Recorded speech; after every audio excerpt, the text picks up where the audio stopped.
Penceremde nur, adını çekende değişir bu ruh. Kaş ki dayanardı akan bu zaman, sene toxunanda susur her feğan. Senli günlerim, bahar nefesi, yüreğimde açan gülün sesi.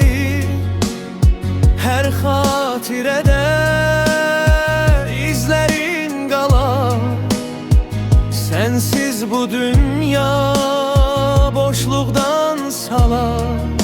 Senli günleri ben güzel anım, sensiz solardı bütün baharım. Bir ömrüm vardı, senle tamamdı. Senli günlerim kalbimde yanar. Yolumu ışıkla çektin yanına, her addımın hoptu dar küçelere. Gözlerin tutanda bütün alemi unuttum içimde gizli kalemi.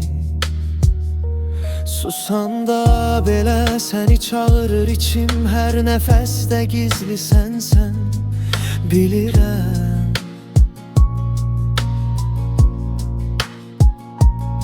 Ne kadar dönse de fesiller geri, benim tek fesilim sensen sevgilim.